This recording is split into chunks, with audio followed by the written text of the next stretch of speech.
Você é um covarde. Gente, pelo amor de Deus. Diretamente dos estúdios da Jovem Pan e Panflix, começa agora. Acerte o céu daí que eu arredondo o meu daqui com ele, o Miguel Falabella da Panflix, Emílio Surita. Emílio. Muito obrigado, meu querido Marinho. Estamos de volta. O Pânico está no ar diretamente dos estúdios da Panflix. Hoje já começamos com uma conversa muito boa com o ex-deputado federal e ex-presidente da Câmara, Eduardo Cunha. Ó, que manja. O Cunha sabe tudo. Sabe como o jogo é jogado. Exatamente. A filha já veio aqui, né? Do livro, né? Então, hoje, Tchau, querida. Exatamente. A filha dele, ele escreveu o livro, né? O Tchau, querida, que está à venda em todo o Brasil, um dos livros mais vendidos, e hoje está aqui, gentilmente veio aqui presencialmente no programa Pânico para falar sobre o livro Tchau, querida, Eduardo Cunha. Aê. Obrigado, o deputado, pela sua presença. Eu que agradeço. O livro conta desde da República. Os processos que tiveram de... Veja bem, o processo de impeachment, obviamente que ele é tratado com detalhes em nível de diário, né? Mas o livro, ele ficou um livro muito grande até... 808 páginas. Lembrando que a editora cortou 100 no fim, na hora de fazer. Quer dizer, na verdade estava quase 1000 páginas. Mas, na verdade, eu busquei fazer um paralelo e trazendo todo o conhecimento da história do Brasil, desde que a proclamação da República, trazendo todo o Congresso daquele período, as eleições presidenciais, uma história de tudo o que aconteceu. Aí passa pelo Estado Novo, depois passamos pela ditadura militar e passamos depois pela Constituinte, a primeira eleição direta do Collor, depois o impeachment do Collor, e trazendo o paralelo, inclusive, do impeachment do Collor com relação ao impeachment da Dilma. Lembrando que a lei do impeachment é uma lei de 1950. E debaixo da lei do impeachment tiveram 3 processos de impeachment. O primeiro foi contra Getúlio Vargas, que venceu esse processo e a Câmara não o afastou. E depois veio o do Collor e o da Dilma.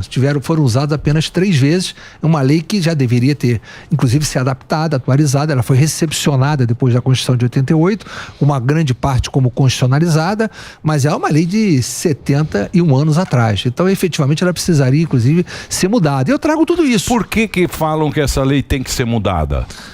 Eu acho Muita gente diz isso, né, Cunha? Precisa sim. Ela precisa sim, até porque um dos grandes problemas que teve foi a sua dúvida da sua interpretação no momento do processo de impeachment. É porque as próprias linguagens, os fatos, aquilo que gera o chamado crime de responsabilidade, ele está um pouco abarcado pela lei de responsabilidade fiscal que foi feita depois. Então, quando você chega e quer configurar um crime de responsabilidade sob a ótica de uma lei anterior a tudo aquilo que é imputado como crime, você teria umas definições muito genéricas, que precisariam ser mais explicitadas para dar mais segurança jurídica para um processo. E modernizada, atualizada, né? Porque a própria linguagem, a própria metodologia do que acontecia antes não é igual a hoje. Então nós precisamos realmente sempre adaptar leis, mas essa especialmente pelaquilo que tem de impacto na vida de um país, aquilo precisa ser realmente atualizado. Boa. Eu já vi uma entrevista que você falou que é um bom articulador. E quando aconteceu todo o processo com a Dilma, ela falou que ela foi chantageada. No que ela quis dizer com essa fala que ela foi chantageada por você? É ela que tem que dizer. Aliás, eu falo o seguinte, no livro eu trato muito bem todas essas histórias que foram colocadas, como a pauta bomba que foi colocada. A pauta não era bomba, a bomba foi a votação que ela acabou perdendo em muitas coisas. O governo dela não teve, ao contrário do que aconteceu, uma pergunta que estava perguntando ali no intervalo aqui, sobre a presidência da Câmara anterior ou posterior, ela não teve um presidente da Câmara que deixou de pautar tudo que ela mandava para o poder. O que aconteceu, por exemplo, o que aconteceu com o Rodrigo Maia, com o Bolsonaro, é que grande parte do que o Bolsonaro mandava não era pautado. Até para dar carteira de estudante de graça, ele não pautou a medida provisória do governo, ele botava na gaveta. E isso não aconteceu comigo, presidente da Câmara. Todas as pautas dela, inclusive lei de repatriação de ativos que gerou receita, aumento de imposto de renda sobre ganho de capital. Eu dou todos os exemplos, todas as votações e coloco inclusive artigos. A Folha de São Paulo fez no fim do ano passado uma série sobre todos os ministros da Fazenda depois da ditadura, sobre aquilo que fizeram. E todos os ministros da Fazenda do governo do PT, e os da Dilma principalmente, que foram 3, Manteiga, depois o Joaquim Levy e o Nelson Barbosa, todos escreveram artigos. O Joaquim Levy colocava inclusive no seu artigo dizendo que tudo que ele fez foi aprovado. matérias legislativas. Então ninguém pode dizer que houve pauta-bomba para dizer que foi chantageado. Então, mas a Dilma queria colocar o cara dela como presidente da Câmara. Diz que isso aí, é óbvio. então, aí que foi a treta, né? Não, veja bem, aquilo ali, Emílio, o que aconteceu? Ali foi uma disputa, efetivamente, que deveria ter sequela, mas eu ganhei e eu olhei para frente, eu não estava preocupado com aquilo. Eu ganhei pontos. Só que eu ganhei com o compromisso de ter uma Câmara independente, não com compromisso com o governo. Essa que foi a diferença. Talvez se eu tivesse disputado aquela eleição e ganho com compromisso com o governo, talvez eu fosse inibido numa abertura de um processo de impeachment. Mas eu não ganhei com compromisso com o governo, eu ganhei com compromisso com a casa. Então eu estava com independência, com liberdade para poder tocar do jeito que eu entendesse melhor. E foi o que eu fiz. Entendeu? Eu não fiz acordo, não. Governo, eu tô aqui a apoiar o governo e vocês votem em mim. Não aconteceu isso. Esse foi o grande, talvez, ponto para eles, político, que deixou eles numa situação de ter que confrontar um presidente da Câmara com independência. E não um presidente da Câmara que fosse subserviente. Aliás, o mote da minha campanha era que a Câmara não é um puxadinho do Palácio do Planalto. E tem um protagonismo também. É claro, naquela época você vivia debaixo do jugo do PT. Mas, Cunha, esses caras mandam pra caramba, né? O presidente da Câmara e do Senado, esses caras mandam... Muito. Eles mandam muito. Por exemplo, você acha que o presidente do Senado agora é o Pacheco. O Pacheco não tá passando nada.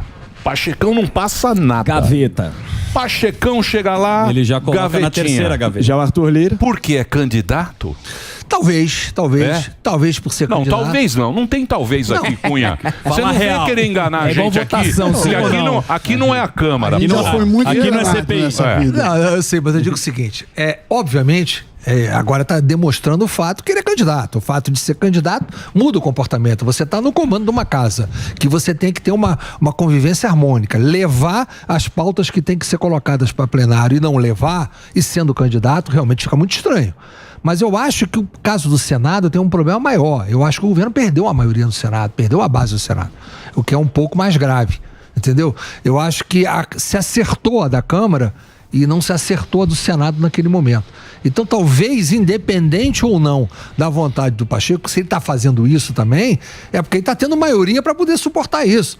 Porque eu não conseguiria, como presidente da Câmara, dizer eu não quero, você perde a governabilidade da casa. Aqueles que são maioria, que são dos líderes, eles vão te confrontar no plenário em tudo que você está colocando, porque você está sabotando uma pauta de outro.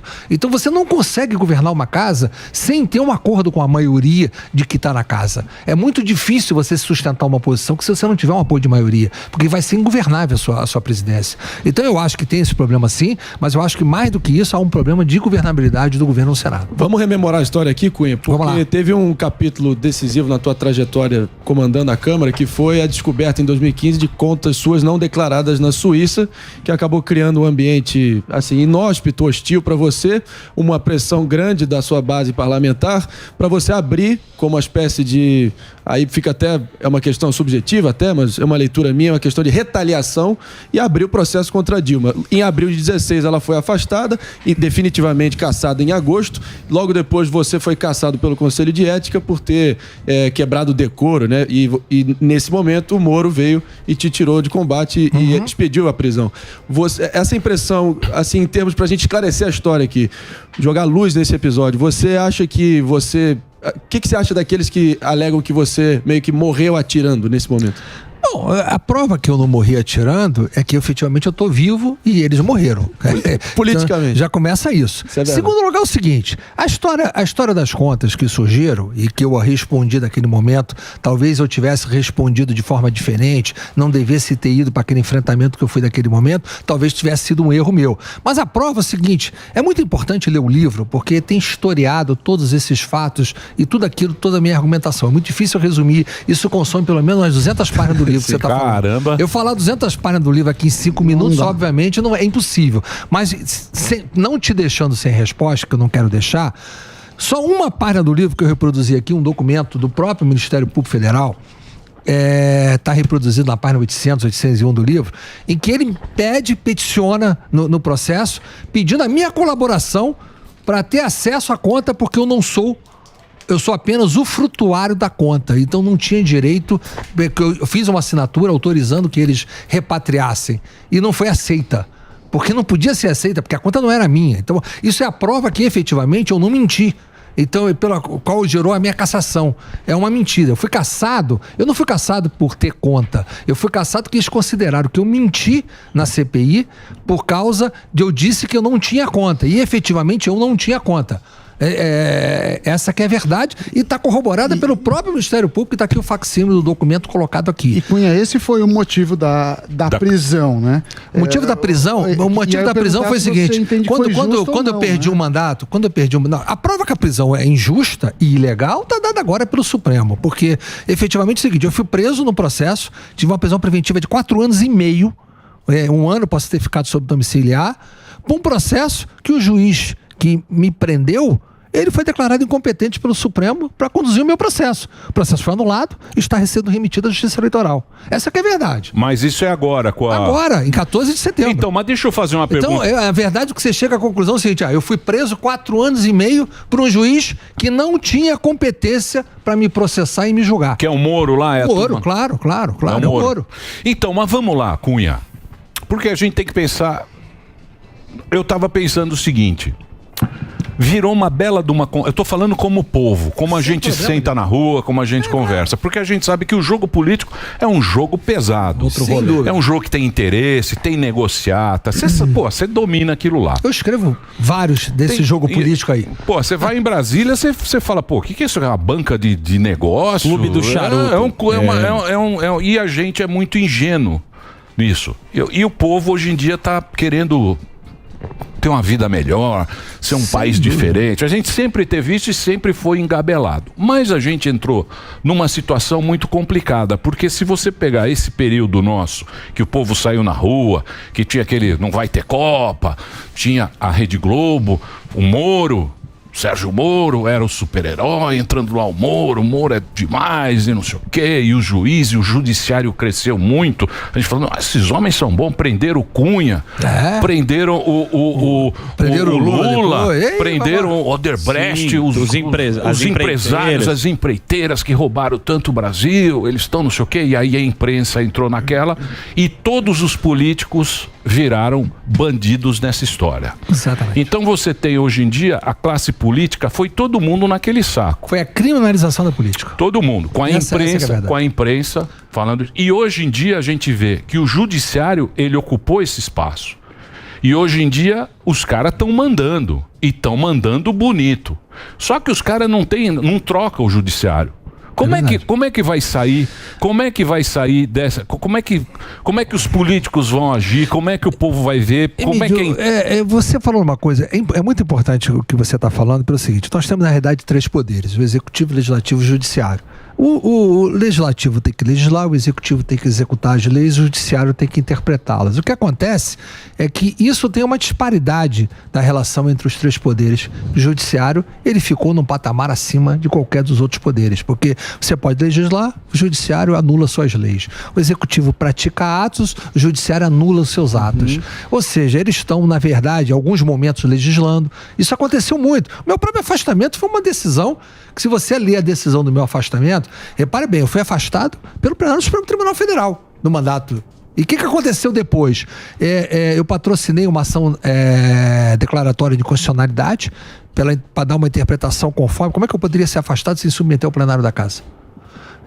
Se o cara é preso em flagrante, é submetido ao plenário da casa, como é que eu podia ser afastado sem o plenário da casa? Aí eu entrei com uma ação, e essa ação só foi julgada, sabe quando? Quando o Aécio foi afastado. E aí, o Aécio pôde retornar e ser submetido ao plenário do Senado por causa dessa ação julgada pelo Supremo, que deu a interpretação conforme e fez com que fosse submetido ao plenário o afastamento. Então, o Poder Judiciário, ele fez intervenções e continua fazendo ao longo do tempo, e esse poder, você tem razão, ele está cada hora mais, até porque o cargo de juiz é vitalício, os ministros de tribunais superiores têm mandatos, não têm mandatos, são vitalícios também até uma idade compulsória de aposentadoria, que, diga-se de passagem, foi aumentada por mim quando votei a PEC da Bengala, e aumentei para 75 anos a idade de aposentadoria. Então, eles ficaram com poder. Eu defendi e defendo que eu acho que a gente tinha que estabelecer mandato para os ministros de tribunais superiores. Não para os que já estão, obviamente, para os que vierem a substituir, senão seria ilegal e inconstitucional. Mas que a gente precisa resolver essa disparidade de poderes, eu não tenho dúvida. Mas como é que vai resolver isso? Eu acho. Porque é o seguinte, é ocupar espaço. Você sabe, é ocupar espaço. Sim, ocuparam. Tomaram. Então, mas aí como é que vai se resolver isso? Como é que a gente vai ver a resolução disso? Porque é um impasse, né? É um chantageando o outro. Eu não diria a palavra chantagem, porque isso aí seria uma coisa muito agressiva. Eu diria que as divergências estão sendo arbitradas por um poder em supremacia aos outros, sempre em favor das teses desse poder. A palavra chantagem eu acho agressiva. Eu não acho que é uma chantagem de um lá com o outro. Não é isso. O que eu acho é como você falou. Foi ocupando espaço, foi ganhando espaço, e esse espaço não está sendo contestado. É aquela história. Você vai avançando. Quando você vê, tomou tudo.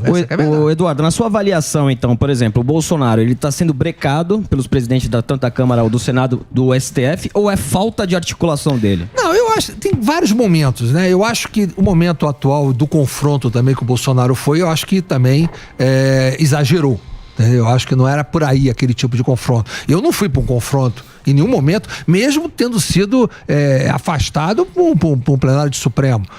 É muito difícil você ir para um confronto, porque esse confronto, qual é a solução desse confronto? É o duelo, vamos sair pro duelo? Pega um revólver cada um, vai para um duelo, um mata o outro e acabou? Não é assim que vai resolver as coisas. Ela tem que ser resolvida dentro de uma ótica institucional. Ela tem que se buscar a institucionalidade. Você vê o próprio Supremo, que corroborou muitas das decisões absurdas feitas pelo Moro no início, mudou. Eles mesmos mudaram. Então o próprio Poder Judiciário, de uma certa forma, num tempo vai evoluindo com a situação. Se não fosse assim, se o Supremo que me afastou é o mesmo Supremo que está agora tornando nula a ação que me condenou. Então eu também não posso dizer... há luz, claro que há. Há sempre uma evolução do processo. O que colaborou, que fez muito que isso chegasse ao estágio que está, é o apoio incondicional que toda a grande mídia deu a esse processo de criminalização da política. Nesse sentido, você acha que... Na época tinha o... até o momento. Não, até então... hoje ainda. O do que você fala? Geral. Você pega mesmo essa história do Ministério Público. Você vai falar que vai controlar o Ministério Público, virou um cabo de guerra, como foi na época que você estava falando das manifestações, que começou em 2013 com o negócio do aumento da passagem aqui, aquelas manifestações em São Paulo, que tinha a PEC 37. O que era a PEC 37? Era a PEC de dar o poder de investigação para a polícia. A polícia fazia os inquéritos. Não. Aí o Ministério Público fez uma campanha em cima daquela, que eu me lembro que o presidente da Câmara, o Henrique Alves, ele pegou a PEC e ele mesmo botou a PEC para votar no outro dia e derrotou a PEC, obrigando todo mundo praticamente a votar contra a PEC. Sim, eu lembro que é dos procuradores. A PEC não era ruim não, a PEC era boa, era correta. Então o que aconteceu? Foi uma pressão política que ele entregou. Da mesma forma agora. A capacidade que eles tinham hoje, naquela época, era muito maior que tinha de organizado que hoje. Hoje, quando você vê Tom Dallagnol defendendo contra a PEC, já ajudou a aprovar a PEC, ajuda a aprovar. É melhor que ele fale muito. Quanto mais ele falar, melhor. Mas agora, algum controle, porque se o Ministério Público, que nem poder ele não é um poder. Ele quer se comportar como poder sem controle? Você pode discutir que o controle A não é o correto, o B não é o correto, vai discutir qual é o controle, mas algum controle tem que ter. É uma coisa absurda a gente ficar sem controle do Ministério Público. A prova está aí que esse procurador que foi demitido agora do Outdoor lá em Curitiba era o procurador que cuidava do meu caso. Era o que me confrontava. Então, é esse cara. Cunha, você falou do Moro, né? Que ele foi Moro é candidato, hein, Cunha? Eu torço que seja. Não, que ele... Por que, foi Cunha? tudo Os caras não gostam do Moro, né? Ninguém gosta do Moro. Não é gostar do Moro, não. Eu acho o seguinte, o Moro é chefe de uma organização política. Ele tinha um objetivo político. Você acredita nisso mesmo? Não tenho dúvida. E tá aí o Estado de São Paulo. Eu estava revendo hoje uma entrevista do Moro, que foi capa do Estado de São Paulo, uns 15 dias depois que eu fui preso, em novembro de 2016. Jamais entraria na política. É a manchete do Estado de São Paulo. E ele, juiz lá da Lava Jato. Então ele era o chefe da organização política. O que vai acontecer agora? Ele tem que ir pro campo da política, vai disputar o voto, vai defender o que ele fez perante o debate político. Mas nesse sentido, tem que ser derrotado. Mas nesse sentido, você acha que o Lula também foi prejudicado? Então, ele vai disputar na política. Não, eu não tenho... Porque o Moro, assim, também foi declarado incapaz pelo Lula. Eu não tenho, veja bem, talvez tenha tanto antipetista quanto eu, mas mais eu acho difícil. Eu sei, eu tô falando da regra. O Lula foi prejudicado, sim. O Lula tinha que perder a eleição disputando a eleição em 2018. Ele não tinha que ter sido tirado da eleição. Você acha que ele não teria Ele perderia. que Ele tinha que ter sido preso e tinha que ter sido candidato em 2018. Mas o Fernando Henrique disse isso na época do mensalão e se fudeu. Eu acho que, nós temos que resolver isso. Não, mas outra coisa, porque ali queriam tirar o Lula no impeachment, numa regra do jogo, para poder afastar ele da possibilidade de ser candidato à reeleição. Eu sou favorável de resolver no voto. Eu acho que o Lula tinha que ter sido candidato e teria sido melhor para o Brasil, porque o Lula seria derrotado em 2018 e aí você acabaria com essa situação que você ficou, que você ganhou com gol de mão. Tirando o Lula da eleição. Mas agora, ô Cunha, agora você tem que ver, porque o problema sempre é o povo. Sempre é o povo. Agora tem essa eleição agora, que os caras queriam mudar a urna, e aí falando, não, a urna é boa, aí tem o Calcinha que agora não quer o digital, no Calcinha não quer mais, aí o povo vai votar. Não, falando sério, pô. Falando sério, vocês são políticos. Deixa eu te falar. Vocês fazem as leis, cara. Esse negócio da urna... O povo urna... agora vai votar e não vai saber se a eleição foi... Vale ou não vale. Eu acho muito engraçado esse negócio da urna, porque isso já foi aprovado na Câmara, no Senado. Tem uma PEC que já estava no Senado, não precisava ter discutido isso na Câmara, eu escrevi sobre isso, mostrando, comprovando. Se quisesse, só tinha que levar a votação do Senado. Foi aprovado em forma de lei, declarado inconstitucional pelo Supremo 2 vezes, e a terceira, tanto que foi feito por emenda constitucional e estava no Senado para ser votado. Ali... era uma coisa simplória, que era um simples controle, você não precisava fazer, ficou aquela impressão que você tinha que imprimir todo o voto, não precisava imprimir todo o voto, você podia ter base de teste para você imprimir uma parte das urnas e você poder fazer conferência. Então, até porque existe uma coisa em urna que as pessoas que vivem a eleição sabem, toda urna tem uma coisa chamada BU, Boletim de Urna. Na campanha do Collor, que eu participei da campanha do Collor, um dos maiores trabalhos que foi feito na campanha do Collor é montar uma central de apuração, que foi comandada na época pelo Alcine Guerra, que foi ministro da Saúde. O que foi feito ali? Pegamos todos os boletins de urnas de todas as sessões eleitorais, de todas as zonas, os nossos, digamos assim, colaboradores, filiados que estavam lá, pegavam, mandavam por fax aqui para Brasília, e aqui tinha uma central que fazia a totalização. Sabia-se que o Lula tinha ido para o segundo turno antes de ser apurado pelo TSE pelo menos uns 3 dias naquele momento. Por quê? A gente tinha todos os BUs e somamos, fizemos uma apuração paralela. Qualquer um pode fazer isso. Pega todo o BU e faz uma apuração paralela se quiser. O BU tá lá. Cada urna vai ter que ter um BU. E você pega o BU e soma tudo e acabou. Boa. Essa história mas aí ficou a briga do Peruca, do Peruca com o Bolsonaro. O Bolsonaro que quer, o Peruca não, vai na minha que a minha é boa. É isso que a gente fala. Em 2018, aí ninguém acredita no Peruca. Ou você acredita no Peruca ou no Mas em Bolsonaro. 2018 poderiam ter feito, ia entrar em vigor, eles disseram que não tinham condições de contratar, não contrataram, e o Supremo deu uma decisão ali naquele momento no plenário para não entrar em vigor a lei, que depois só foi julgada, depois em 19 considerada inconstitucional. Você podia ter feito, aquilo era um pouco de preguiça, não é que o sistema é bom. Ninguém está dizendo que o sistema é confiável. Agora, aquela velha história também. Tudo é bom até o dia que deixa de ser. Quer dizer, o sistema, tudo é confiável até um dia que arruma uma maneira de deixar de ser. O que não quer dizer que vai ser agora, o que não quer dizer que tenha sido, e o que não quer dizer que não possa acontecer também. Eu acho que tem mecanismos de segurança, tem que ser sempre buscados novos. Eu não tenho que me contentar, é seguro, tá legal. A minha casa é segura, então amanhã eu roubo a casa, entro na minha casa e levo, ela deixou de ser segura naquele dia. Falha, tem que rever o sistema. Escuta, você se diz inocente de todas as acusações. Quando a gente fala do Sérgio Moro, teve a Lava Jato, e a gente não tem como esquecer a relação das empreiteiras com o PT e tudo isso. Você participou também desse processo. Como que você acha que combate a corrupção e qual que é a sua visão de dentro do jogo? Olha aqui, tem aqueles que são confessos de que praticaram o ato. Fizeram até delação, né? Alguns fizeram delações um pouco Você foi chamado para delação também, não foi? Essa é a história mais cômica que aconteceu dentro desse processo. Não tinha um acordo? Falava, o Cunha vai abrir a boca, não sei o quê. Nada. A história foi o seguinte... O senhor Joelis Batista fez aquela gravação com o Michel JBS. E aí, sabe o que aconteceu naquele dia? Eu tomei uma nova prisão preventiva dada pelo ministro Supremo Fachin, dentro daquela história do Joesley, que nunca virou uma denúncia. Não houve denúncia contra mim. 1 ano e meio depois, essa prisão caiu, que nem denúncia houve. O que aconteceu naquilo ali? Vieram com uma história que eu estava recebendo para não fazer delação. Isso. Aí eu chego, os caras me chamam para depor naquilo ali, eu digo, vem cá, como é que pode dizer que eu estou recebendo para não fazer delação se ninguém nunca me propôs fazer delação? Se não, alguém aqui me propôs fazer delação por acaso? Aí os caras resolveram me fazer uma proposta. Aí eu falei, conversa com o advogado. Mas não tinham feito. Foi isso que aconteceu. Então nunca houve discussão. Mas não teve delação. Mas você Zero. é advogado da O Janot pediu pra você gravar? O Janot? Onde tá o Janot, hein? Rapaz, onde tá o Janotzinho? Ele tá proibido de entrar no Supremo, né? Por uma decisão liminar dada depois daquele livro. Sumiu. Você lembra dessa? Lembra lógico, dessa? Lógico. Ele tá proibido de entrar no Supremo. Ele tem que ficar 200 metros do Supremo. Bom, mas na tua visão, como é que combate a corrupção? Não terminamos. A corrupção, ela tem que ser combatida. Ninguém aqui é contra combater a corrupção. Eu acho que todos têm que ser punidos dentro do devido processo legal, com o devido direito ao contraditório. Você não pode afastar duas coisas fundamentais que estão na Constituição. É a presunção da inocência, isso você não pode afastar. E o cara tem o direito ao devido processo pelo juiz correto.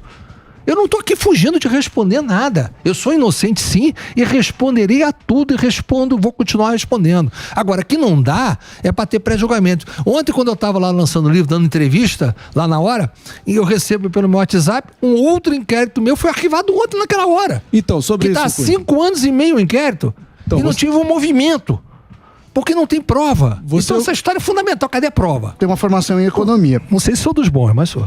Não, mas o que eu não sei se você concorda, mas eu vejo que o processo de reeleição da Dilma estava muito ligado que a economia já estava indo para um caminho ruim, mas não tinha batido ainda um desemprego tão grande, a inflação acabou indo só depois das eleições.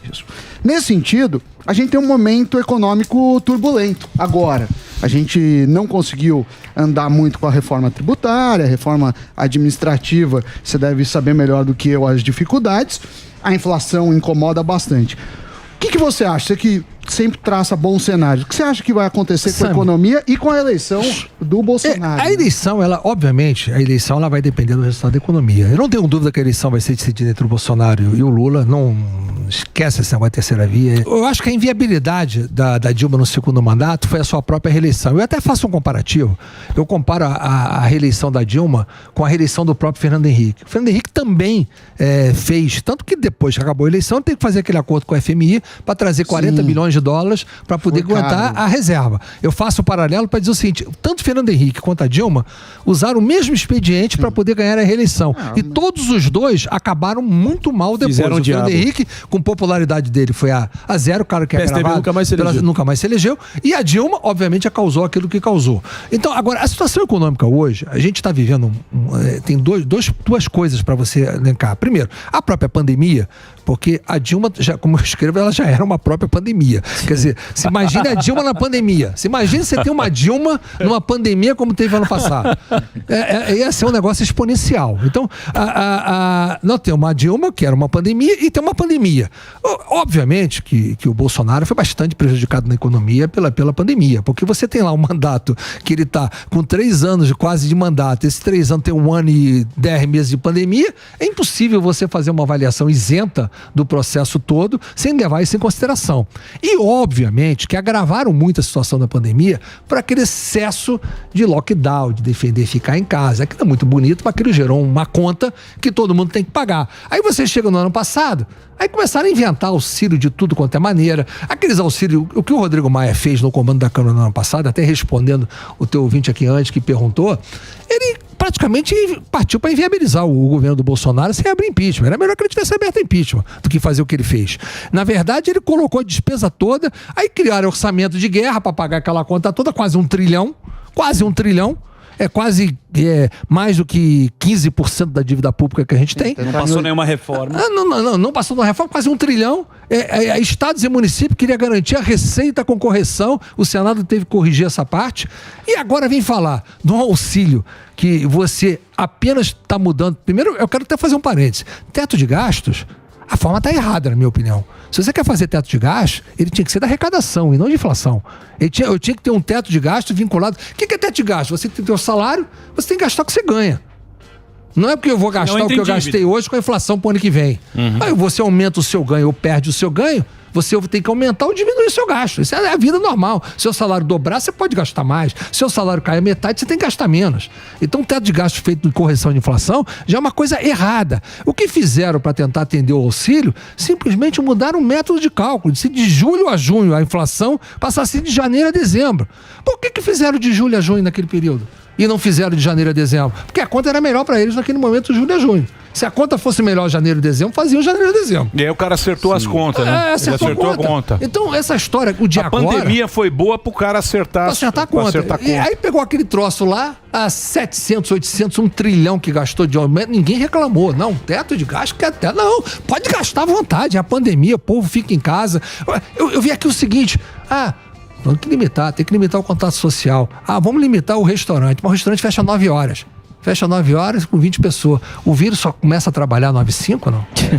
Isso. Qual é a diferença? Tentam organizar. Depois mudou para 11. Não, o vírus agora vai chegar a 11h05. Até 11 o vírus tá em casa dormindo, aí vai pra rua a 11. Isso não existe. Mas, Cunha, mas isso aí também... Isso gera o quê? Desemprego. Mas isso aí também o povo ficou perdido, cara. O mundo inteiro, tá, né? Até hoje. O povo ficou perdido. Não, perdido. Eu tava ontem eu tava visitando o médico que foi me operar lá no Rio, depois que ele me operou no Rio, ele saiu de lá, pegou um Covid e quase morreu, que é o Raul Cutati. E ele tava conversando sobre a história toda, que ele praticamente, eu acho que ele pegou a Covid no avião para me operar, no Rio, e voltando, e acabou internado, quase morreu, graças a Deus conseguiu sobreviver. E falou que se conhecia naquele momento não é nada do que se conhece hoje. Ele foi tratado com antibiótico que não tem nenhum efeito. Que não funciona, que não tem efeito. Uhum. Ele foi salvo por vontade de Deus mesmo. Se você olhar, não tem jeito para você considerar. Então, o que acontece é que o processo médico, o processo clínico é um processo evolutivo. Agora, a economia, o que fizeram com a economia foi um negócio que poderia ter sido bastante minimizado. E certamente os efeitos no teto de gasto, efeitos na dívida pública poderiam ter sido muito menores que é hoje. O que é pior, tem emprego que você perdeu que você não vai retomar hoje. Boa. Um aumento que teve do comércio eletrônico hoje, o cara não tem mais loja para comprar tem como muita voltar. coisa, não volta mais, porque o cara adaptou a receita dele com o custo dele, ele não vai aumentar o custo para vender mais. Eduardo, deu uma mexida mesmo, né? No mundo inteiro. Cunha, você estava falando a gente tá falando da pandemia, o que você acha da CPI da Covid? Eu acho que nesse momento me parece um circo, né? Tentou-se fazer alguma coisa. Claro que sempre vai ter ali coisas que efetivamente ocorreram de errado e que tem que ser combatida e tem que ser criticada. Esse caso aqui, Prevent Senior aqui, isso é um absurdo. Então tem algumas coisas que efetivamente são. Mas no geral, a motivação era política, né? A atuação política, a atuação de querer fazer um rol de 200 mil crimes. Pô, só tem que... É para sair de lá, se considerar que tá falando, botar o Bolsonaro na praça pública e fuzilar, é mais ou menos o que eles querem. Então não é um debate daquilo que aconteceu, porque uma coisa é você ter opinião, você pode discordar do que quiser e todo mundo tá aí para discordar.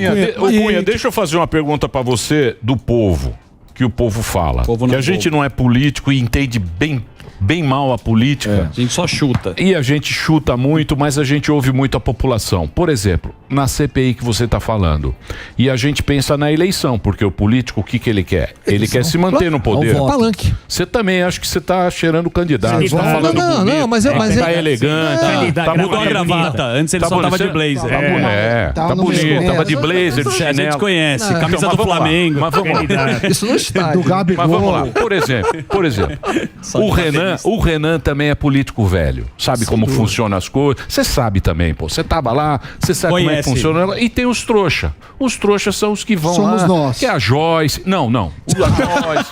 Não, são os novos. Cara, ele chega lá em Brasília, quando ele olha... Cheio de pompa. Tem lá o Cunha, não sei o quê, tá distribuindo o jogo. Fala, ó, você senta aqui, vota sim ou não e acabou. Cai pela e aí, direita. Cai pela direita, aí você fala, olha... Você entra na área. Olha pra onde eu vi. Mas a população...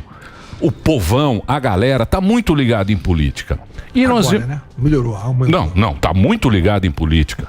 Mais que futebol. Então. Mais que futebol. Isso é um processo no tempo. Então, claro. mas aí o que acontece? O Renan fez a CPI, foi lá o careca da van. Isso. Você vai na rua, o cara fala... Vamos vender, Cunha. Careca da van... O povo fala assim, o careca da van foi lá e deu um banho nos políticos. É um cara que pode ser governador. Sim. Mas é um cara que... Deu espaço, abriu um espaço pro cara. O chapéu do Zé Trovão. O Zé Trovão. Zé Trovão. Também pode entrar. O Gengiva pode entrar. Porque são caras novos. O Renan, todo mundo já conhece aquela carinha do Renan. Fala, pô, esse cara... É a política. E ele tá dando palanque pro careca da van, tá dando palanque pra toda essa galera, que é uma galera nova. Você acha que o povo vai votar o quê? Vai escolher os que não conhecem direito, os outsiders, como eles chamam O Emílio vai ter de tudo. Até porque, eu sempre costumo dizer que a representação, ela representa a população como um todo. Você tem para todo lado. Você vai ter aquele que vai eleger o cara da Van, você vai ter aquele que vai eleger o Renan, e você vai ter aquele que vai eleger o Cacareco. Tem de tudo, né? Há espaço para todo mundo. Há alguns momentos, o que aconteceu? A eleição de 2018, eu sempre brinco e digo o seguinte: você tem ali numa brincadeira, quem anda no interior sabe o que acontece isso.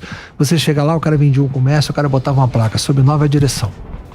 Aí o cara fez isso, vendeu. Só que o cara que comprou o comércio arrebentou com o comércio, estava todo mundo reclamando, o cara foi lá e recomprou de volta. Aí ele botou a placa sob velha direção. Volta velha, assim. 2022, na minha opinião, você vai sob velha direção, você não vem por sob nova direção. Então, o que aconteceu? 2018 foi sob nova direção. Então, o que aconteceu? Ali tinha aquela história do antipolítico, do outside. Até esses que foram antipolíticos e outside, hoje não são mais antipolíticos nem outside. Sim, já eles são políticos. Sim. Eles já são a velha direção também. Sim. Como tem espaço para tudo, mas você tem uma volta para a política como um todo. Então, você ainda vai ter sempre espaço para o Cacareco, mas você vai ter uma situação ainda muito mais consolidada da política, seja para um lado ou para o outro. Aí entra o Lula voltando. Obviamente, o Lula é um player fundamental de qualquer processo eleitoral. Ele não vai estar fora. Não estaria em 18 se não tivesse tirado ele. Ganhar ou não ganhar é um outro problema. Eu acho que é a mesma coisa. Ele vai enfrentar um segundo turno com o Bolsonaro. Aquele que conseguir, no segundo turno, mostrar que o antipetismo é maior do que o anti-Bolsonaro, ou aquele que mostrar que o anti-Bolsonaro é maior que o antipetismo, é que vai decidir a eleição. A chapa tênis não contava. Não contava com barba. Chapa tênis é chapa Amoedo. É uma turma da... Mas o sonho do Lula é se pudesse compor com alguém no primeiro turno e já trazer no primeiro turno uma grande parte do centro para ir com ele, facilitava. Eu costumo dizer o seguinte: se o Lula saísse do PT e fosse para um partido de centro, o Lula ganhava a eleição. Ganhava. No primeiro turno. É o seguinte, eu adorei o termo que você colocou, sob nova direção e sobre velha direção. E quando a gente faz essa pergunta aqui, normalmente a gente ferra o convidado. Qual foi o melhor presidente em exercício que você já viu no Brasil? Milton. Cara, eu sou mais velho que um pouquinho. Não, mas atual, vai. Vamos pra década de 90. De Collor, Temer. Redemocratização adiante. Isso. Sarnica. Não, de todos, pô. Tem velho também. Então vamos falar da não atual. Não é só juventude, vocês são muito novos. Senão ele vai pra tem os velhos. Nossa audiência... Não, eu tô falando de agora. Ele vai vir, não, eu tô falando assim, ó, pra te ajudar. Não vai me ajudar, não. Fernando Henrique, Collor, Temer, Bolsonaro, Lula. Eu acho que melhor fez pro Brasil na sua opinião? Eu acho que teve momentos bons de cada um e momentos ruins de cada um. Eu sou capaz de dizer momentos bons de Fernando Henrique, quando estabilizou, quando consolidou o Plano Real, quando controlou a inflação, quando votou reforma. Sou capaz de consolidar bons momentos até do Lula no primeiro mandato, quando controlou a economia, manteve aquilo lá. Sou capaz até de dizer que a Dilma no primeiro mandato pode ter feito coisa boa. Cada um pode ter feito em alguns momentos coisas muito ruins. O Lula arrebentou em alguns momentos a própria economia. O Fernando Henrique no segundo mandato, que ele foi aquilo que eu já falei aqui agora há pouco, a mesma forma que a Dilma, ele mascarou as contas para poder ter a reeleição dele, que, aliás, o grande problema que a gente vive é o seguinte: a reeleição. É a reeleição. Eu já escrevi sobre isso. Se não tivesse reeleição, nós não estávamos tendo no confronto. Isso é uma... Cunha. Então, mas Cunha... Você não estava discutindo o Bolsonaro hoje, não tinha reeleição? Sim. Mas era os 5 anos, né? O Sarnica ficou 5. O Sarnica ficou. Essa mesma... O Fernando Henrique que... Sarnica manda até hoje. Essa mesma emenda constitucional que está no Senado, que trata do voto impresso, ela tem um fim da reeleição que foi aprovado na Câmara por mim. E era um mandato de 4 anos normal, manter com uma reeleição. Porque você pega o seguinte: os Estados Unidos, que permite a reeleição, talvez seja a maior país presidencialista que tem a reeleição, mas lá o cara disputa 2 mandatos e não pode nunca mais disputar na vida. Aqui o Lula ganhou 2, vai poder voltar e ficar mais 2. Isso, não volta mais. Isso não aconteceria nos Estados Unidos. É como se o Obama voltasse agora e não Biden, e ele ficasse 8 anos. Ô Cunha, nós vamos ter que devolver o dinheiro do Lula, hein? Nós vamos ter que devolver o dinheiro do Lula. Qual o dinheiro do Lula? O dinheiro que ele tem, com juros e correção monetária. Você se prepara. Foi devolvido. Não foi ainda. Mas vai ser. E os danos morais? Danos morais. Ah, sim. Você vai receber danos morais ou não? Quem sabe? Isso é uma coisa para depois, mas é... Que loucura, hein? Quem paga 4 anos e meio de cadeia? Mas você não ficou 4 anos e meio? Fiquei 3,5 em casa. Foi prisão domiciliar. Mas quanto tempo você ficou em Curitiba? Eu fiquei em Curitiba e fiquei no Rio, né? Quer dizer, entre prisão mesmo. 3 anos e meio. cara. Ô, Cunha. Um ano em casa. Mas em casa. Em casa você não acha, não, um ano em casa. Um ano em casa. Um ano em casa. Um ano em casa você acha que não é prisão, não? É um inferno. Sim. Ô, Cunha, você sabe... Tinha pandemia. Porra, dava eu com a minha mulher, um ano eu 30 mato anos, ela. Um ano em casa com a minha mulher, eu mato ela, Isso não Cunha. tem problema não, porque Não, com a minha eu mulher mato. me dou maravilhosamente bem. Ô Cunha, a gente vê essa CPI que provavelmente vai acusar o Bolsonaro de crimes pela humanidade. E tem o Lula que provavelmente tem... contra. E tem o Lula que é praticamente um ficha suja. Na tua experiência, você acha que existe a possibilidade do afastamento desses dois players? Porque, lógico, que tem muito político interessado no afastamento de um dos dois. Isso eu acho que não vai dar em nada. Eu acho que algum risco vai ter de julgamento, na minha opinião, pro Bolsonaro é no inquérito que estão fazendo, que vai ser julgado depois. Eu acho que esse julgamento da chapa hoje, para mim, o resultado está definido. Não vejo qualquer risco de ter cassação da chapa. É que se você vai ter Lula e Bolsonaro se enfrentando, é você comparar os governos. Não há outra saída, os modelos e as políticas públicas. Eu não preciso dizer que o Lula é ficha suja, nem que o Bolsonaro cometeu crime contra a humanidade. Eu tenho que comparar os governos. Tem que comparar o que melhorou e piorou para o povo no período. O que foi feito melhor para o país ou pior para o país sobre um e sobre o outro. Sobre os governos do PT. Aí não pode ser o governo do Lula, não. Tem que comparar o governo da Dilma, né? Porque a Dilma é um processo do PT.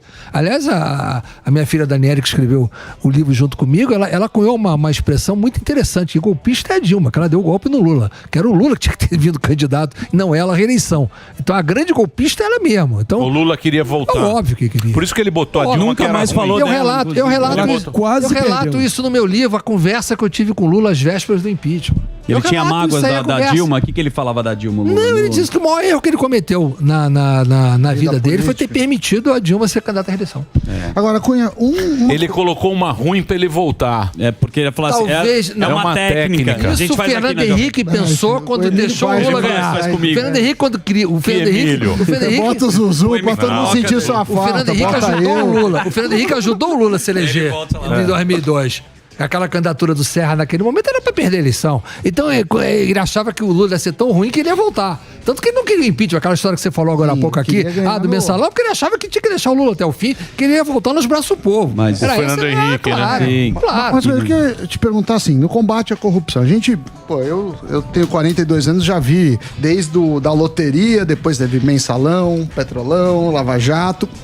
A gente tem uma impressão, não só de impunidade, mas que a gente não aprimora os processos, né?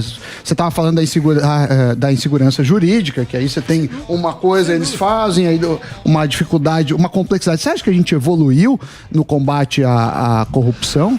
Então, eu não posso te dizer, é muito difícil eu falar se evoluiu ou se involuiu. Aí seria até uma posição, para mim, vítima de todo um processo. Se eu falar isso, pode parecer até irônico, pode parecer até pusilânime. Eu não vou ter uma posição dessa. O que eu queria dizer para você é o seguinte, é que de qualquer maneira, os processos eles se evoluem naturalmente.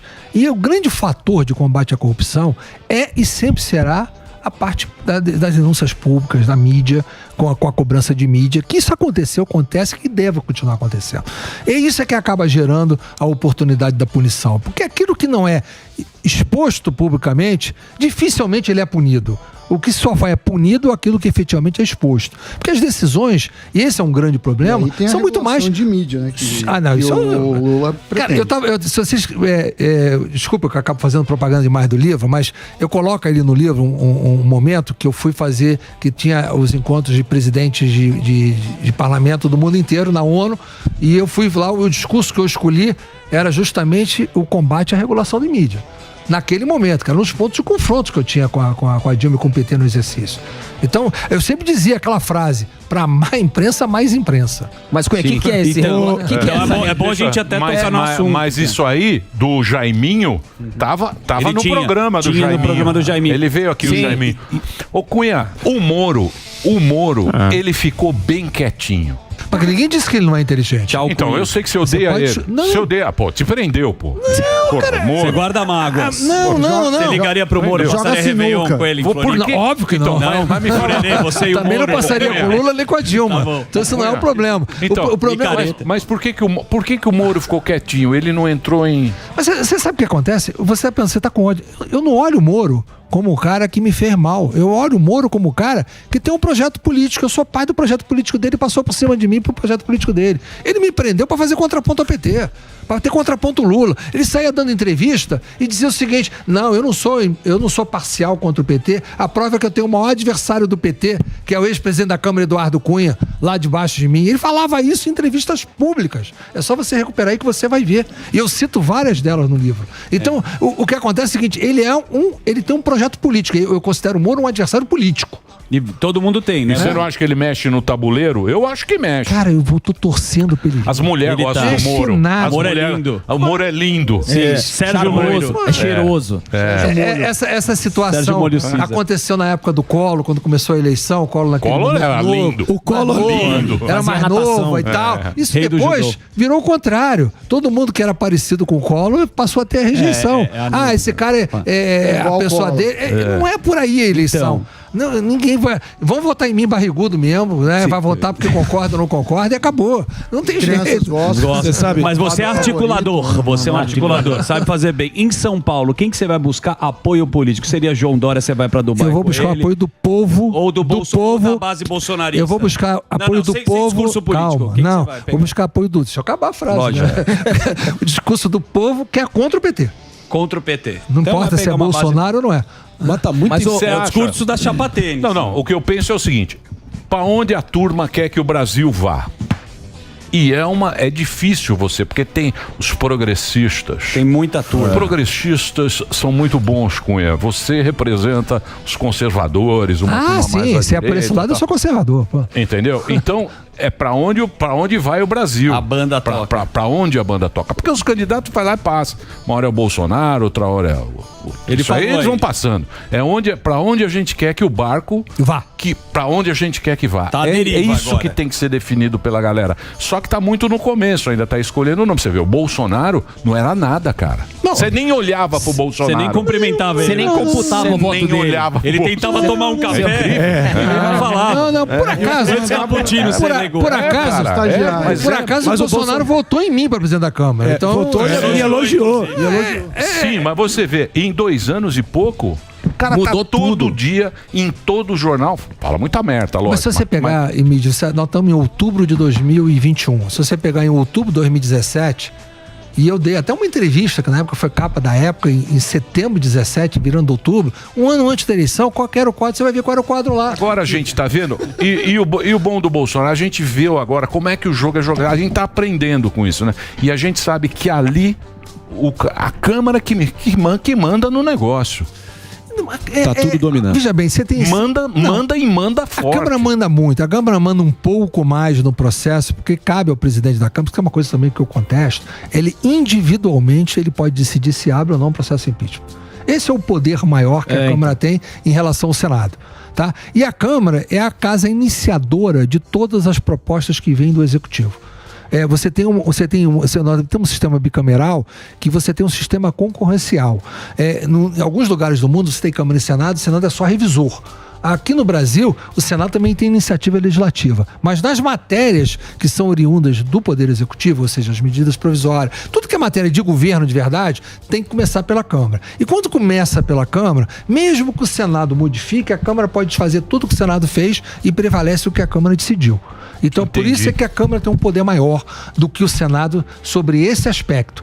Mas o Senado tem outros poderes que foram dados, por exemplo, caso do ministro Supremo, tá lá, se não passar, não adianta nomear, que não vai passar, não toma posse. Então, poder de aprovar cargos de agência, cargos de ministros de tribunais superiores, embaixadores. Quantos embaixadores estão na fila aí para ser aprovado para ir, que não vai?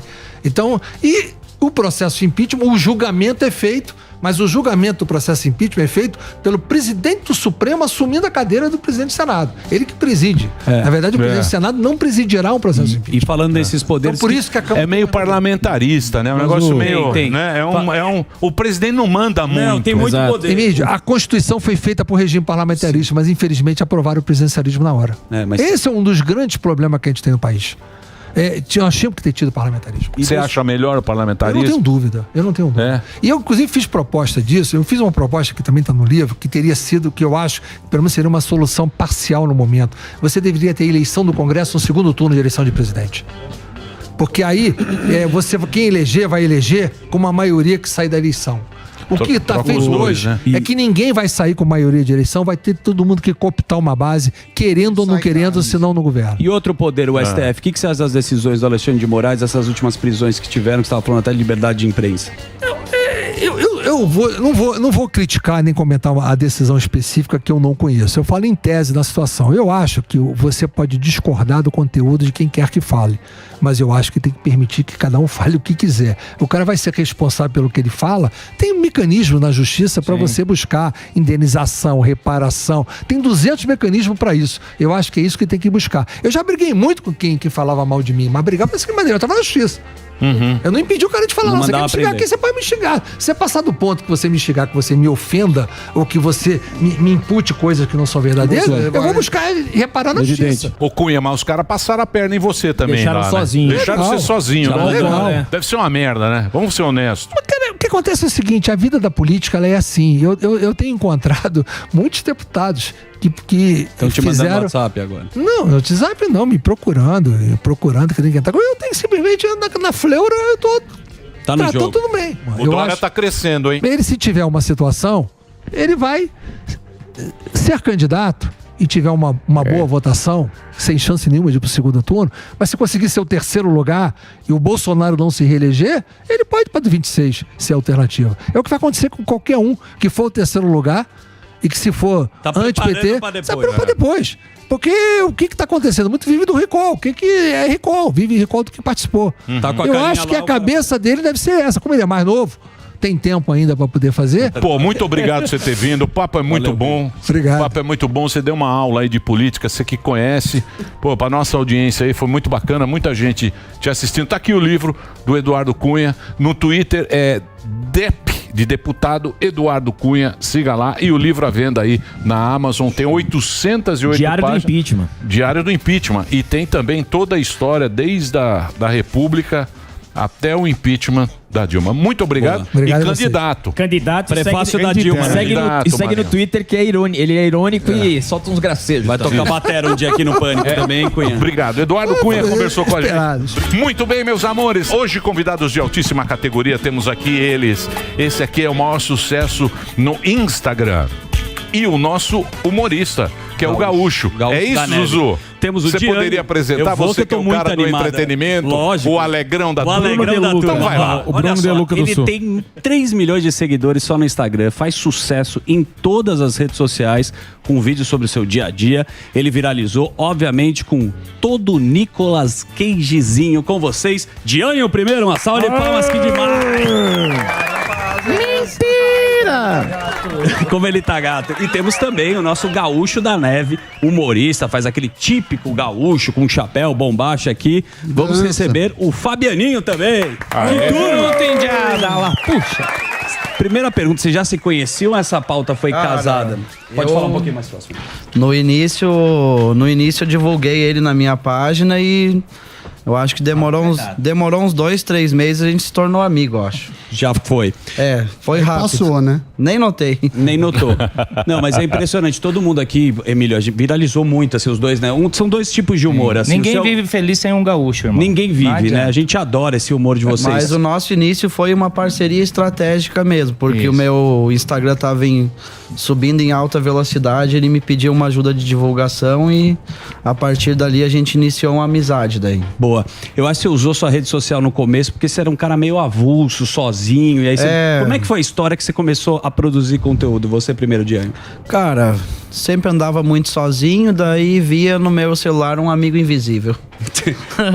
É que eu queria mostrar para as pessoas os lugares legais que eu ia e não tinha ninguém para compartilhar comigo aqueles momentos. Eu passava através da tela de um celular como era legal as bandas que eu tava, tipo Roça, aquele negócio de estar no meio do mato, com os bichos. Com o sapo, né? Teu vídeo do sapo, esse vídeo. Esses bichos aí são muito aleatórios, eles vão chegando lá em casa e eu vou interagindo com eles. Você é de onde? Eu sou meio Ace Ventura, eu acho.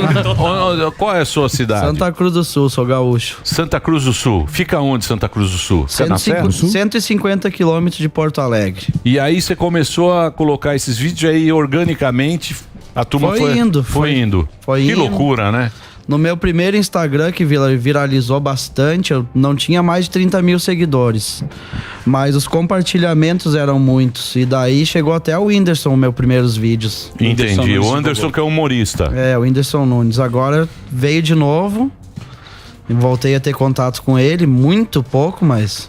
Pelo menos já ganhei um oi dele no direct, já é muita coisa pra mim, porque eu sou muito fã dele. Entendi. Ele é um moleque muito bom. Ele teve aqui já várias vezes. Passou por muita Ele é bom, coisa. ele é criativo pra caramba, né? Eu criativo. É. Grande abraço, Whindersson. Boa, Whindersson. Ô, Dian, e qual foi o vídeo que viralizou mais o teu? Cara, o começo foi os vídeos de roça com a minha mãe, porque a galera gostava muito, porque a mãe fica braba, ela não gosta de celular. Daí eu acho que pelas tretas que rolava nos vídeos que viralizou mais. Por ver que ela tava realmente chateada com o negócio, né? Eu pulando da carroça em movimento, eu pulava dela, dizia que eu ia ejetar, umas paradas aleatórias. Um dia eu achei uma cobra no meio da lavoura e trouxe pra casa. Ela surtou também, que eu andava com o bicho no pescoço dentro de casa. Não, você é muito louco. Ou seja, você maltratou a sua mãe e a turma gosta. Sim, que zoe a mãe. Ela foi torturada e que foda-se a velha. Coitada das velhas, né? Graças a isso, eu acho que eu vou conseguir dar uma vida melhor pra ela posteriormente, né? Boa. Vai ser a minha maior realização, eu acho. Boa. E o seu bordão, o Nicolas Cagezinho, de onde você tirou o Nicolas Cage? Sei lá. Você achou que você tava meio Nicolas Cage Eu tava mesmo ou me não? penteando de manhã e eu olhei assim... eu Cabelo pra trás, né? Pensei, eu já vi esse penteado em algum filme desse cara. E eu sou muito fã dele também, né, meu? Eu era muito ligado a filmes de ação quando eu era adolescente. Daí, sei lá, eu me via me penteando e veio a frase sem eu nem notar. Todos os meus bordões simplesmente vêm a mim. É tipo uma entidade que baixa. E a galera gosta. A galera gosta porque é um conteúdo orgânico. É sem ensaiar, é simplesmente o reality natural, da minha vida. Né? Sim. É o reality da minha vida, do meu dia a dia. Se eu encontrar alguma coisa ali que eu acho que dá pra criar algum conteúdo, eu crio. Os sapos. Maravilhoso. Sapo fazendo flexão. Você viu? Genial. É muito bom. É impressionante. É, coisas aleatórias do dia a dia. Eu sempre fui muito criativo. E eu queria perguntar pro Fabianinho, de onde que vem o nome também, Gaúcho da Neve? Veio agora há pouco tempo na última neve que deu em Gramado. Eu fiz umas loucuras lá na neve e aí pegou. Os vídeos vêm de bastante tempo, porque eu tenho uma história de superação bem bacana, sabe? Já cheguei a morar na rua, vendia nos semáforos. Hoje criei uma franquia com 81 lojas, inclusive hoje está inaugurando uma. E eu precisava mostrar, não tinha dinheiro inicialmente para fazer mídia, né? Eu precisava mostrar de alguma forma. E foi com essa mídia brincando que eu consegui chegar no TikTok principalmente e consegui alcançar níveis maiores. Inclusive tô aqui, cara. Sensacional. De vocês. Mas, ô Gaúcho, você sabe que essa turma nova, tem uma turma muito nova. Sim. Que frequenta. Eles acharam que a neve no sul Começou foi agora. um absurdo. Começou agora. É. A neve no sul, pra muita gente, começou esse ano. E é culpa minha também. Muito tempo. Né? Muito tempo. E aquele vídeo que viralizou, que se tornou, o Fabianinho se tornou o Gaúcho da Neve, eu tive que fazer 5 vezes pra sair um vídeo. Então tu imagina, Caramba. eu deitado na neve fazendo aquela brincadeira 5 vezes. Foi de cortar o lombo, né, tio? Eu tenho uma curiosidade, é frio mesmo quando neva ou... Depois, quando ela começa a descongelar. Aí isso. Daí fica frio. É. Enquanto ela tá ali, tá de boa. Tá tranquilo. Enquanto tu não brinca muito com ela. Eu acho que quando a gente foi naquele parque temático da neve lá, tu não tava junto com a gente. Não, né? mas é mais ou menos aquilo. É tipo aquilo lá, é bem frio. Aí os vídeos começaram... É bem frio, é bem ruim. Os vídeos começaram a vir, eu comecei uma brincadeira com meu filho, chamar ele de bebê do papai, na frente de todo mundo, e ficou bem legal. Tem no Facebook vídeo com 28 milhões de views. Constrangendo o seu filho. E ele se Um vingando. constrange a mãe, outro filho. E ele se... Então é o seguinte, gente. Vocês se lembram da época, os mais velhos, que a gente brincava com o anão? Isso. Arremessava os caras. Lá no vídeo lá na Hoje em dia, o segredo é você maltratar a sua mãe e o seu filho. Esse é o sucesso. tá tudo tranquilo. Quando você for levar seu filho na escola, você sai buzinando. Isso. Se você A cereja do bolo é alguém passar o vexame por você. Então, assim, aí viraliza. Nesse tempo do politicamente correto, não pode mais com gay, né? Gay não pode mais com mulher e tal. Ah, não. Pegue a sua mãe. Tá em família.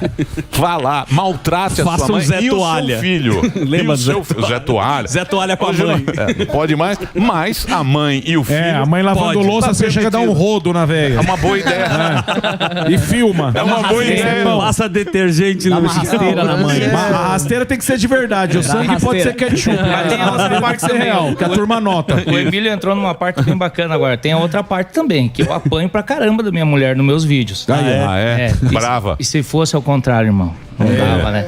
É gaúcha? É tua mulher? gaúcha, baixinha. As gaúchas Os são males, o bonitas, menor, né? Como tem mulher bonita lá, hein? Ah, o Rio Grande do Sul é fantástico. É fantástico. Inclusive, eu trouxe um presente pra ti da lá do Trouxe uma mulher? Uma mulher. Pô, a gente, Bagual. a gente recebeu o pessoal aqui de Garibaldi lá com os espumantes, tal da Serra. É uma região Eu fantástica, amo, né? amo. É Eu um sou lugar lindo. suspeito em falar. E é um lugar que o Brasil inteiro devia conhecer as serras gaúchas, a cultura do povo. É muito legal, cara. É um lugar muito Rio bacana Grande do Brasil. Sul é um estado muito rico. E muito bacana. Por mim, que nem eu desenvolvi um certo medo, uma fobia de avião.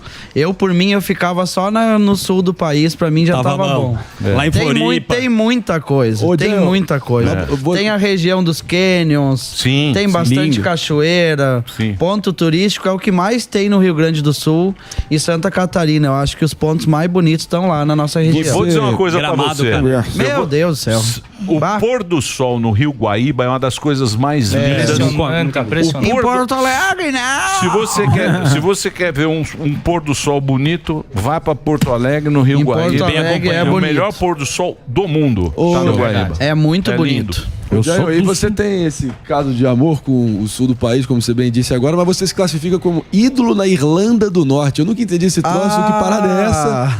Você só Isso escolheu um país daí- aleatório aí? Como é que é isso? Não, isso daí é como é que eu vou te dizer? Aleatório. Eu encontrei uma forma de rebater o bullying que eu sofri no passado por causa da minha aparência física, né? Sim. Porque eu sempre fui muito agredido por ser branco e... Loirão. Loirão, Polaco. branco, pálidozão, polaco. Sei como é que é. Daí o pessoal às vezes me chamava de ridículo, de horroroso, narigudo. Não, aí não. Daí eu pensei assim, cara, eu vou descobrir um jeito de rebater esse bullying de uma forma bem humorada, pra dizer que isso era um padrão de beleza em outro lugar. Que aqui eu era visto como feio, Mas lá é sucesso. Mas lá eu sou um ídolo e um príncipe, né? Boa. Foi uma maneira de rebater. Na Ucrânia, né? É isso aí. Uma maneira de rebater a rejeição ao meu padrão irlandês. É isso aí. É tudo uma questão de perspectiva. Isso, eu É uma pensei, cara, perspectiva. lá na Irlanda eu devo ser lindo. Claro, lógico. Porque aqui todo mundo me acha feio. Eu pensei, pô, em algum lugar eu tenho que ser bonito, né? Não, mas é verdade, eu sofri muito por causa do bullying, cara. Mas você Muito. agora é um baita sucesso. Eu tava vendo a tua história, achei espetacular. Você é meio psicólogo da... Eu sei que você tá namorando, não queria te expor agora, mas na época da farra, Mas com entretenimento adulto, você já fez muitas tchutchas chorarem, assim. Já fiz muitas mulheres chorar pelo mundo afora aí. Por quê? Você é meio psicólogo delas? Não, eu dou aula de trader, né? Eu vendo cursos de como vender cursos para Como é que funciona? as acompanhantes de luxo, né? Você chama e dá o quê? Às vezes o cara não tá afim de viver o love moments, daí às vezes a gente quer conversar, elas também estão carentes, né? Daí você dá uma aula de trader e ensina coisas que elas jamais... Fala da família. Da família. Como, por exemplo? Quando vê você olha, ela tá chorando. Como é que você sabe? Eu tô sentindo tanta falta do meu pai. Que soluço, e Isso chora. é um curso, isso é um curso. que ele dá. É um curso. Daí eu seguro ela pela nuca, calma. Eu sei que você tá triste. Daí você já beija, quando vê, você já vê, já tá grudando a chapa dela, já fica aquela nata amarela grudada em volta. Sai a dentadura. Sai a dentadura, porque Nossa, geralmente é um filme de terror essas paradas aí. Mas Você vê um padrão no perfil, chega na hora. Sim. É o No The site é diferente. chega ao vivo, é um The Walking Dead no reality da vida Amor, da eu gente. não sei o que eles estão falando, tá? Não. a vida real é muito A gente mais... se atrapalhou, fiquei até um pouco nervoso agora. Ô, Diego, Mas aconteceu coisas incríveis que eu vou contar posteriormente no meu stand-up. Aí sim. Acompanhe novos episódios. Vai fazer stand-up? Você vai... Se Deus quiser. É bacana. Contar suas histórias, tal. Eu acho o começo vai ser um pouco difícil, mas eu tenho muita história. Agora, a parte boa é que vão ser histórias reais. né? Claro. Eu acho que não vai ter nem roteiro, eu simplesmente vou subir no palco e vou dizer, galera, essa semana aconteceu isso, e já era. Vai, arrasta pra cima, vem comigo que no caminho eu te explico no telinho. Agora, o Gaúcho da Neve, você conheceu o Dianho, você é humorista profissional? Ou você é do humor? Sou do humor. Comecei a fazer mostrando a minha família, mostrando meu filho, minha esposa, e vi que a pegada deu certo, né? E a gente continuou, e nos encontramos no caminho, vou fazer parte do stand-up também, tô bem feliz. Vocês vão fazer um projeto que é o show que vocês vão levar pro Brasil inteiro. O empresário do Dianho hoje é meu empresário também, tá bem bacana. Vinícius. O Vini. Inclusive, temos que agradecer os 3 milhões, né, brother? Pelo Vinícius Kaiser, raiz, guri de apartamento. E é uma história bem bacana, assim, porque eu sou aquela pessoa que é contra tudo que divide a humanidade. Eu quero fazer a galera sorrir. Eu já, através da empresa, importante falar até do mundo das capas, nós já construímos hospital, nós já tiramos 4 famílias da rua, auxiliamos mensalmente 30 mil crianças com câncer. Então, através da minha empresa, venda de celular. Então, gente, o grande segredo que eles estão contando, você quer o futuro agora. Isso, você vai, o futuro é, você maltrata a sua mãe, ou seu filho. Ou seu filho. Exato. Beleza. Publica. E aí você também ajuda as pessoas depois de outra, entre uma coisa e outra. Entre uma sacanagem. Você não ir pro inferno direto? Você vai lá e... Uma maneira de se redimir. Você tá dando uma aula aqui, ó. Uma maneira de se redimir. É isso aí. Muito legal. Cara, eu comecei nessa questão social por um motivo em especial, né? Porque eu recebo muita visita em casa pra bater foto e fazer agradecimento para os primos, não sei quem mais.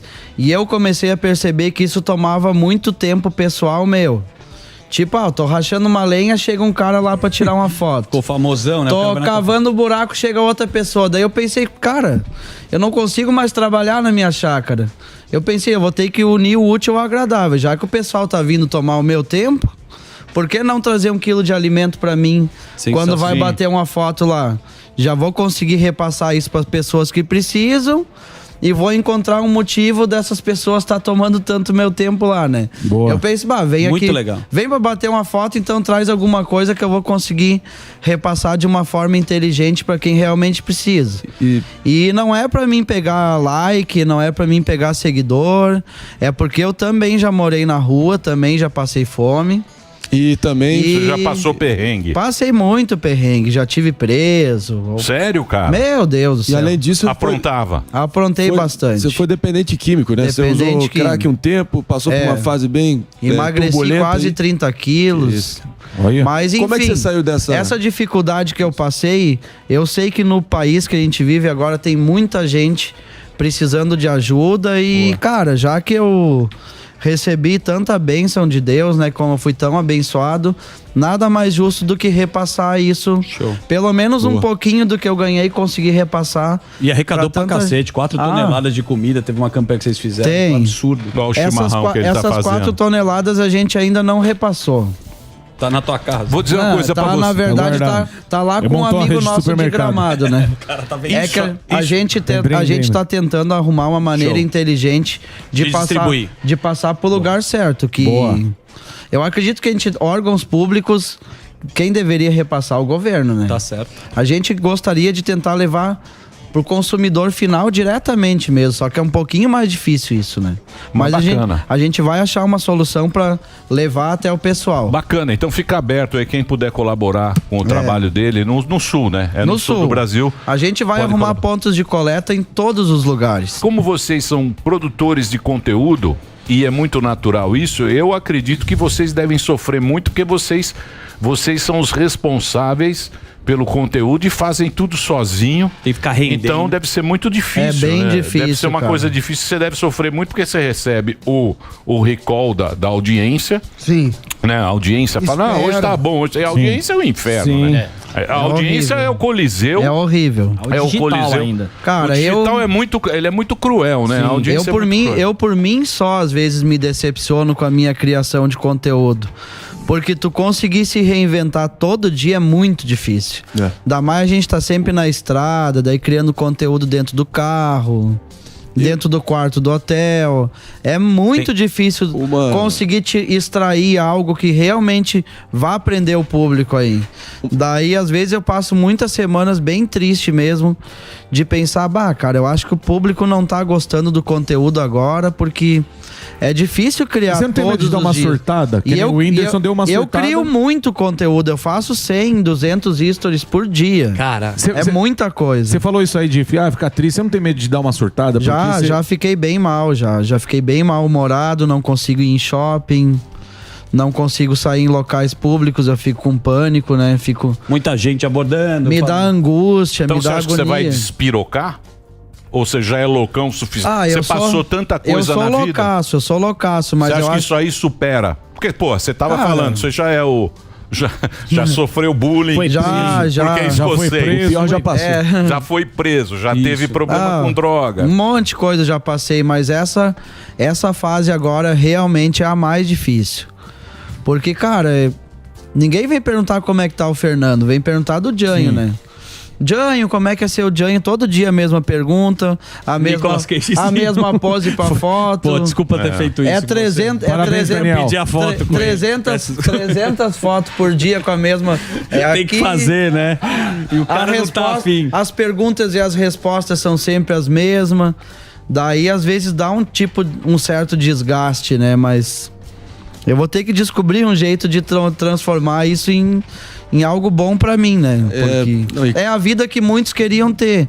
Só que por trás dos bastidores existe o Fernando, né? E às vezes o Fernando não é tão feliz que nem o Jânio. Mas você procura um psicólogo, alguma coisa do tipo? Ou vai por conta? Porque tem gente que às vezes tem Eu acho que eu vou dar uma aula no psicólogo se eu for lá. Eu acho que eu vou fazer ele sentar e dizer, cara, vem cá que eu vou tirar um trader. Vai fazer o psicólogo chorar. Eu vou dar um trader pra ele. Eu sou um pouco autodidata, né? Eu acho que é capaz de eu tomar as rédeas da consulta e... Mas é muito louco, porque eu vi isso também falando, tem alguma força maior, né, que rege, né? Porque você acredita até em extraterrestre, assim. Você acha que você é um escolhido? Eu tenho um alien aqui no braço, ó. Olha lá. Será que foi isso que te deu sucesso? Eu acredito muito na vida fora da Terra, porque a região que a gente vive lá tem muito evento nos céus da noite do Rio Grande lá. Principalmente na área rural, porque eu acho que é uma área que é mais fácil de ver, porque tem pouca iluminação, né? Mas daí isso sóbrio ou careta, você viu? Sóbrio. Importante falar também. Esse ano eu tô careta total, eu gosto muito de uma cervejinha. De vez em quando. Meus empresários não deixam eu beber, eu fico puto da cara, mas... Fico com muita raiva, mas fazer o quê, né? Eu disse pra eles, gente, deixa eu tomar só alguma cervejinha, que isso não vai incomodar ninguém. É que ano passado eu tive um problema. Empresário é chato pra caralho. O pessoal não deixa você tomar um copo de cerveja. Fala, você não pode beber, sabe por quê? Por que isso? É uma vodquinha aqui. O empresário. Por quê? O empresário. Porque ano passado eu tive muitos escândalos ano passado. Conta do hotel. No meu primeiro ano de Instagram foi uma loucura, cara. Eu bebia 24 horas. Putz, é uma miséria. Quebrava a parede de hotel. Quebrava a parede do hotel, dava aula de trader pras putas, essas coisas. Mas isso é que é do hotel. Deixa eu te falar, mas do hotel pela garagem. Ele não pagava o hotel. Isso é que é o bom do sucesso. É que é real. Isso é rock and roll. É o real gangsters, né, meu? Eu sou um gangster rural verdadeiro. Claro. Real Thug Life. Então, se aborda temas como esse e... foi muito louco o primeiro ano, cara. É porque assim, quando viralizou, todo mundo queria me agradar da mesma forma. Como? Cerveja. Cachaça. Vamos tomar uma com o Jânio. Vamos tomar uma. Bebe uma com nós. Você tava passando na frente de uma farmácia, a atendente da farmácia jogava um latão de longe. Eu digo, cara, em questão de um ano eu fiquei bebaço, né, meu? 24 horas, que nem cobra de laboratório, conservada dentro do álcool. Eu engordei 14 quilos por causa da cerveja, cara. Daí agora meus empresários acham que vai ser igual foi no começo. não é assim. Já mudou. Eu tô tentando assumir uma as cerveja rédeas. pro Dian na campanha. Eu tô tentando assumir as minhas rédeas da minha vida. Isso. Poder fazer o happy hour que nem uma pessoa normal. Que nem Fábio Assunção. Meio-dia às 8. Entendeu, né, Vinícius? É que antes eu bebia 8 horas da manhã, comia com pão, né, cara? Agora só Você depois tava do comendo meio-dia. pão de manhã É. e enxugando gelo, daí era foda, né? Então entrou o empresário aí pra te regrar, o sucesso mas foi é muito alcançando, foi chato, ampliando. velho. É chato demais. Sim, o público maior, eu Eu me imagino sinto também mal, que... eu não gosto de cumprir ordens, meu. Então, mas eu imagino que você teve acesso agora a um público até infantil, de criança. É, Você teve, tem como é que muita você teve que lidar criança, com daí isso eu também tenho que ter- pra maneirar no Tem seu que ter um discurso? código de ética, tem muita criança, até ó, um beijo pra todas as crianças que me seguem. O Jânio vai se comportar um pouquinho mais do que o normal. Mas a minha cervejinha eu não vou conseguir largar, isso é incurável, eu acho. Ô, Fabiano, ele falou da questão da pressão do conteúdo. Você também, depois que você viralizou, você também começou a sentir essa pressão de criar coisa a cada dia, se reinventar a cada dia? Cara, eu tô vivendo um sonho. Eu sempre, todas as formas, eu busquei realizar sonhos de outras pessoas. Tem muita história bacana que vocês vão ver na rede social. E o meu sonho era esse. Então eu tô vivendo um sonho. Pra mim tá sendo fantástico. Eu adoro quando as pessoas me atacam pra fazer foto. Adoro quando me chamam pra conversar. Não sei se eu vou chegar no estágio dele assim, de ele ter esse pânico. Eu acho que eu não. Eu tô muito feliz de verdade. E eu não vivo um personagem. De verdade, tia, eu mostro realmente com a minha família, as brincadeiras com a minha esposa, com meu filho, sempre foi assim. E até o nosso público é um pouco diferente, é uma galera um pouco diferente, a gente tá tentando unir isso. Então eu tô vivendo um sonho. Quando o vídeo não dá muito certo, não deu certo hoje, amanhã vai dar. Então, no outro dia dá, mas eu vou lá e posto. Quando menos espera, tem um que tu pensou, que nem esse do combustível. Nós tava vindo pra cá. Eu postei aquele do combustível, já tá batendo 1 milhão. Então, assim, são coisas que quando tu pensa que não vai dar e dá certo, sabe? E vocês pensam em criar conteúdo digital, os dois juntos? Vocês Já dois? estamos, inclusive, vocês estão fazendo? já estamos fazendo um... E o empresário, filha da mãe? A porcentagem. O empresário. Vinícius. Pra caralho, Vinícius. O empresário, ele só quer 20%.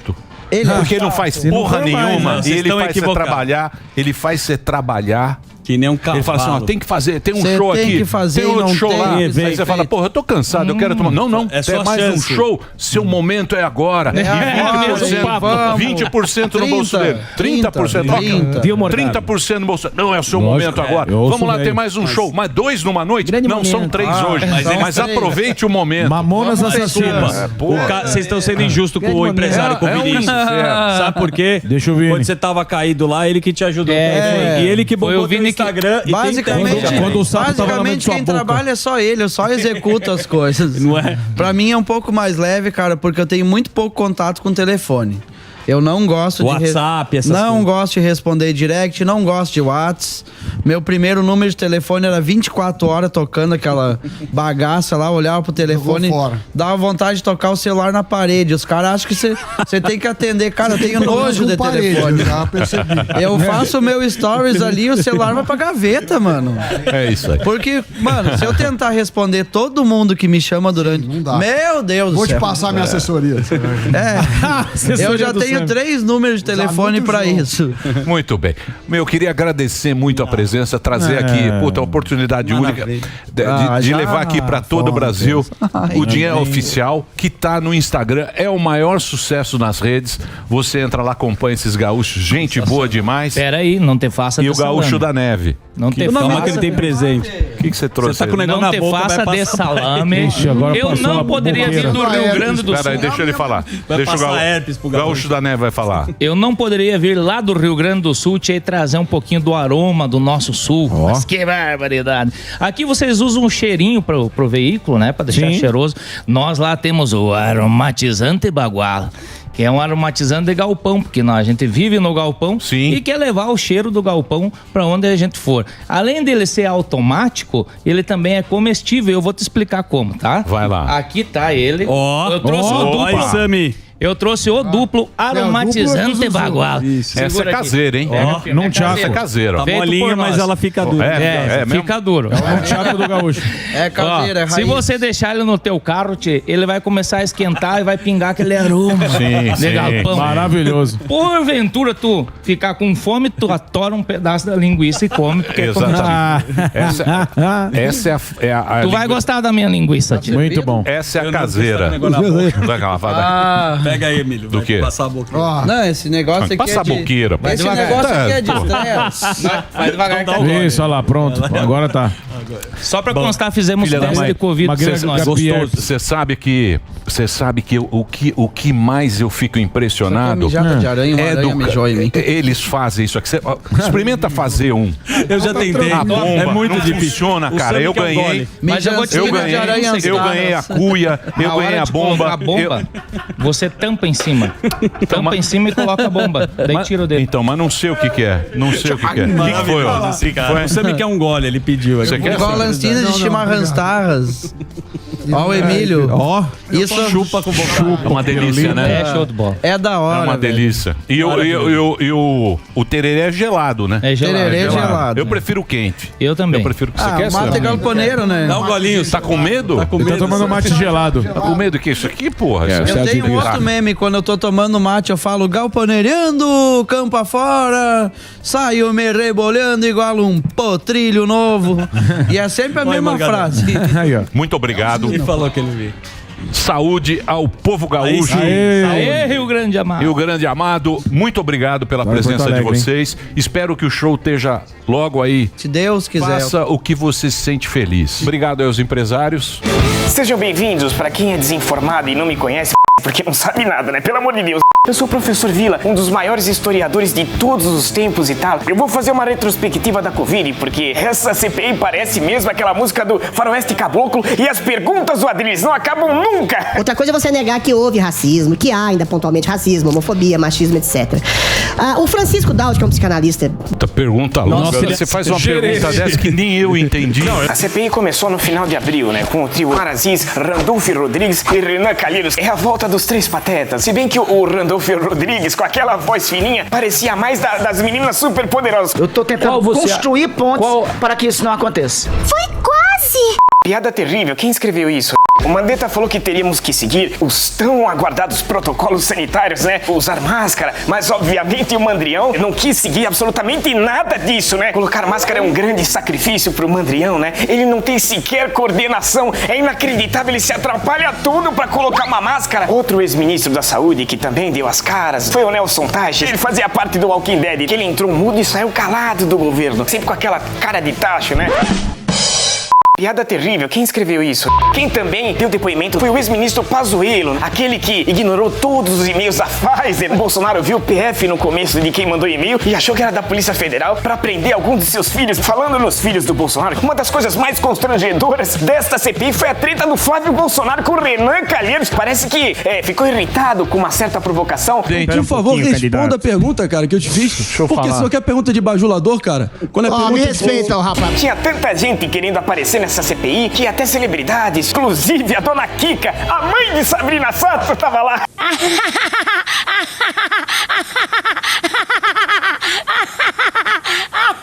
Tem que ter respeito, Delari, com a mãe da moça. Não é assim também. Piada tem limite também. Você está achando que o humor não tem limite, né? E o calcinha apertada? Quem escreveu isso, Delari? Isso é um desrespeito com o governador. Aquele que trouxe o Coronavac, né? Que é contra o Bolsonaro, que falava que se tomasse ia virar jacaré, né? Ó jacaré, jacaré, ó jacaré, jacaré. A denúncia de propina é muito importante da compra da AstraZeneca para o Ministério da Saúde. Um cabo da PM se dizia representante da empresa e teria cobrado $1 por dose para fechar o contrato de 400 milhões de doses. Imagina com o dólar no preço que tá. Esse cabo deve ter uma offshore do Paulo Guedes. A Prevent Senior que teria feito aqueles testes com aquele remédio que a gente não pode falar muito, senão o vídeo cai, né? Começa com o apelido do Clodovil e termina com o que tem na lotérica, né? Que é Kina. Ah, agora eu entendi! Agora eu saquei! Aliás, olha a nova estudante da farmácia que a Prevent Senior contratou, né? Ela sempre foi muito boa em manipulação. Entendeu? Piada! Agora, outro que eu preferiria que calasse a boca mesmo, mas não para de falar, foi o tal do velho da van, né? Inacreditável, ele aproveitou para fazer o merchan na CPI. Tocar no objeto da CPI.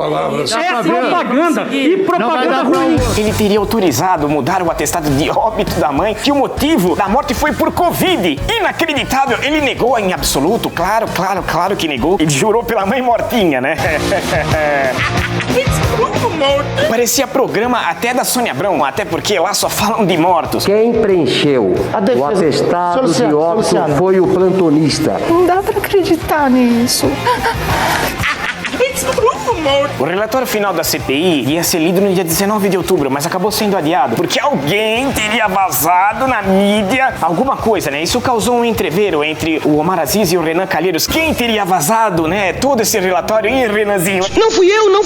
Mas eu não estou te acusando de nada. Não fui eu! Vou lhe fazer uma pergunta. Não fui eu! Mas é uma... Não fui eu! Diga-me apenas... Não fui eu! É normal o Renan querer roubar a atenção diretamente pra isso, porque roubar é com ele mesmo. Ladrão de careta é você, tá? Viu? Ladrão de careta é você. Vai dormir de careta sem vergonha.